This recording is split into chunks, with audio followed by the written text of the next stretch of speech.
touch yourself.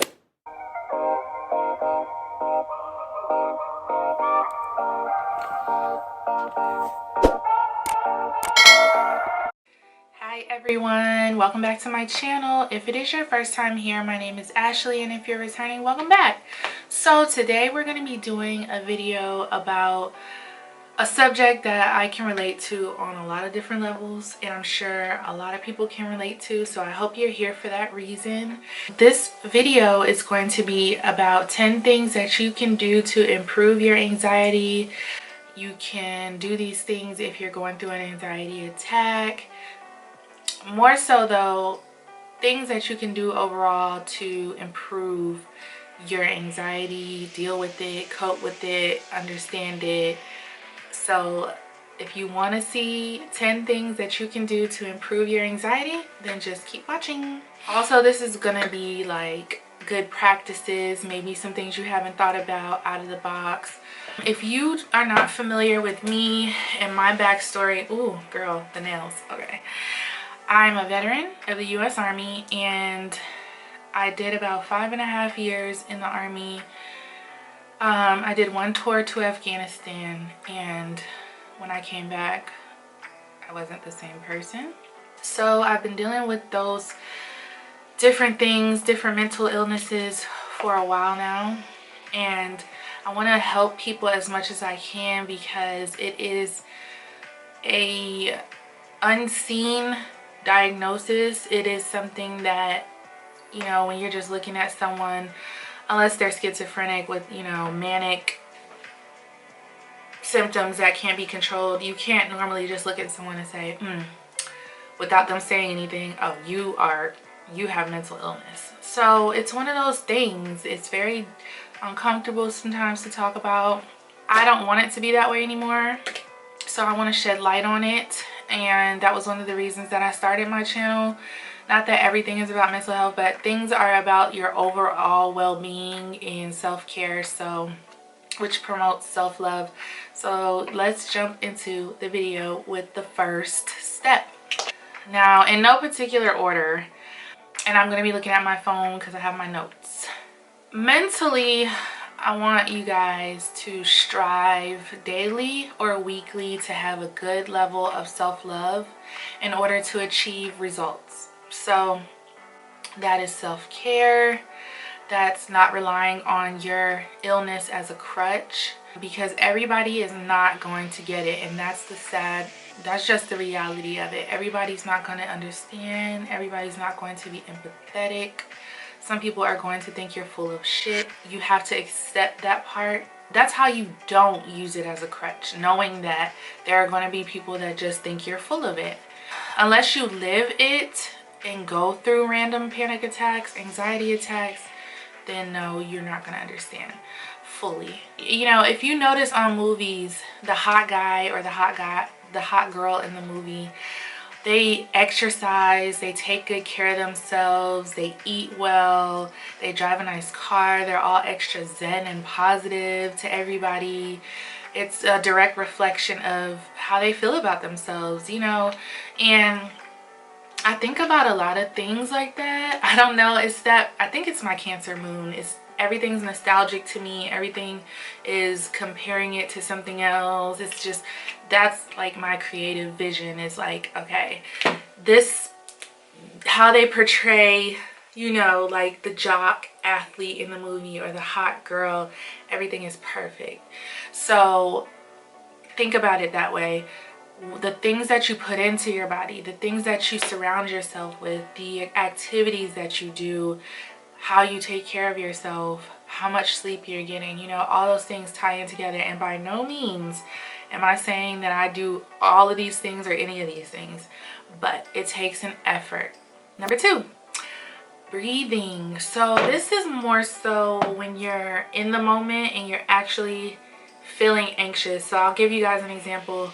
I was going to a friend's house and I started to feel very anxious, and a lot of times when I feel this way, I just stop doing whatever I'm gonna do. I just cancel all my plans because I know that I'm just gonna put everybody in a bad mood, you know, because sometimes it is uncontrollable. But this wasn't one of those times. It was definitely anxiety. I don't know where it came from. It came out of nowhere. And what I did was I just took my hands, and this also ties into another step, but let's focus on the breathing. Like, I would just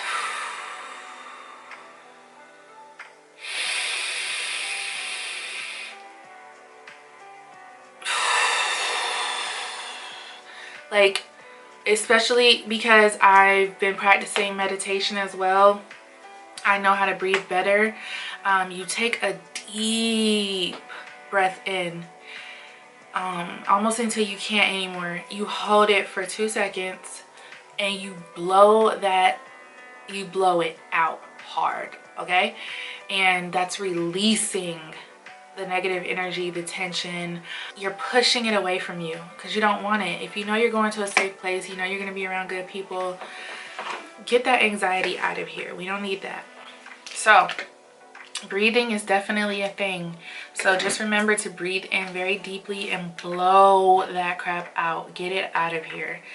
The first thing that I noticed was, my heart rate was starting to go down. And, I started thinking, like, what is making me so anxious about going somewhere? You know what I mean? But I got past it. And if you can remember this step, it's so important and helpful. So breathing. Touch yourself like that. Okay. So like I was just doing, like, sometimes, like, we carry a ton of tension right here, okay, in our neck and shoulders.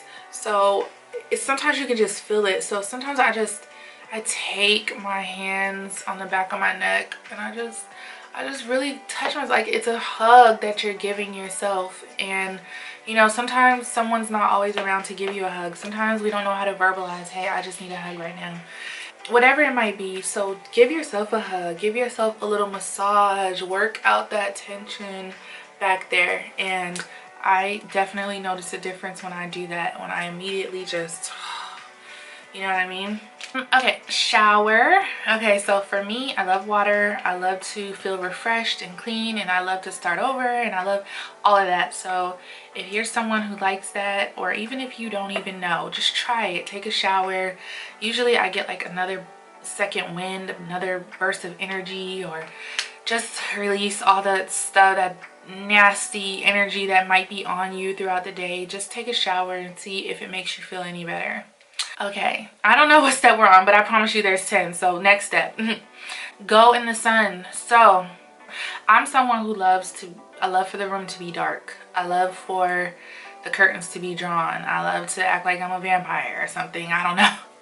But I've had to start getting up and opening the blinds, like first thing I have to do, and sitting in the sunlight, letting it bask on me. Not an unhealthy amount, but just, something small you can do to make you feel a little bit better. Sunlight and darkness trigger the release of hormones in your brain. Exposure to sunlight is thought to increase the brain's release of a hormone called serotonin. Like I said, serotonin is associated with boosting your mood and helping a person feel calm and focused. So try it. Okay, so the next thing is be mindful of the atmospheres you surround yourself with. Stores, sides of town, restaurants. What emotions does that invoke from you? Be aware and plan. So what I mean by this is, first of all, being mindful, that in itself is such a powerful thing. Being mindful, being present. If you don't like the Harris Teeter on the south side, don't go. Go to the Harris Teeter that you enjoy. Go to the Harris Teeter where the people are friendly. Go to the Harris Teeter that's clean, that has the fresh fruit, that plays the music that you like. These things are, to me, I mean, hey, every little bit helps.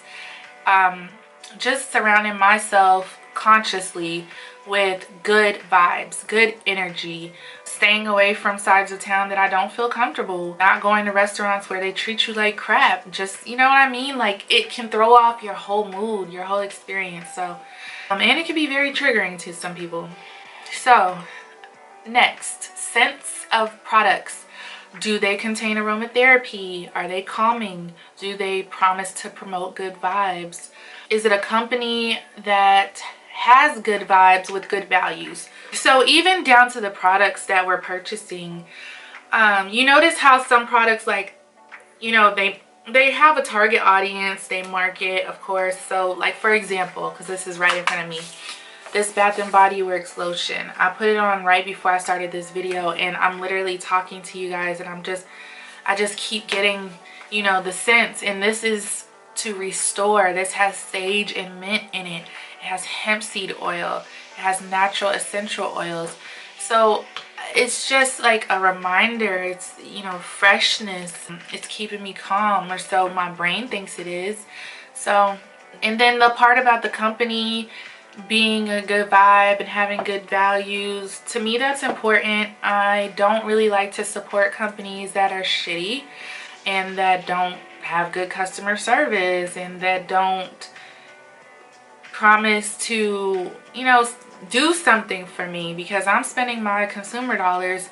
So yeah, I like companies that are consistent and that put out products that are beautiful and that make me feel good. Okay, and to tie into that, feeling good about what you support reflects what you believe in, your values. Yeah.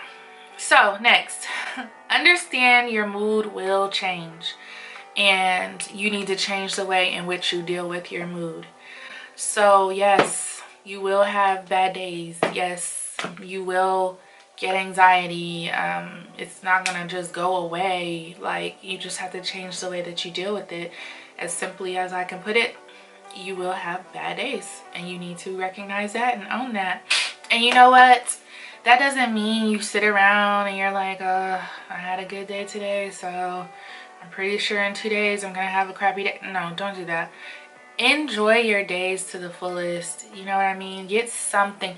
Even if your whole day isn't like awesome and wonderful, at least, I don't know, breakfast was awesome today. Like, I just can't get over how good breakfast was. Like, I just keep thinking about breakfast.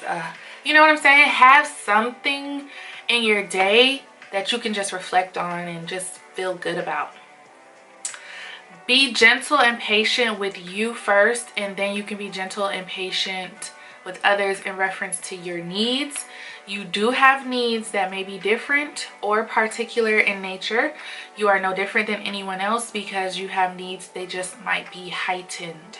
So this is actually the last little step, tip, whatever you want to call it. Be gentle with yourself first.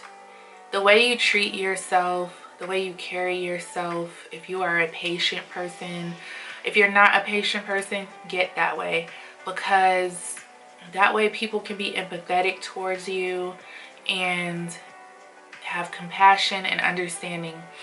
Like I said, unless you suffer from anxiety, PTSD, bipolar, schizophrenia, anything, you truly don't get it. But the people that try to get it are the people that are really good people, because it's, like I said, one of those things that you can't always just see it, and it's a personal thing, you know what I mean, to go through this, because a lot of times people hide it, and because there's so many stigmas attached to it. So back to the point, be gentle with yourself, be patient with yourself. You know, don't beat yourself up about this, because if you could change it, I'm sure you would, but you can't. And that is it, you guys. So that is 10 tips or steps to improve your anxiety, or at least the way you think about it. I hope that you gained some knowledge and that at least you got something out of the video. Maybe you could change the way you were thinking about your anxiety. Don't let your anxiety cripple you. You can still go out into the world and do things. And yes, anxiety can be very unpredictable, but just have a game plan. You know, it's very important to know what to do, because you know yourself best. So thank you guys so much for watching this video. I hope you liked it. If you did, please give me a thumbs up. Make sure you subscribe to my channel with your post notifications on, so that you know every time I upload. And I look forward to seeing you guys in the next video. Stay safe and be well. Bye.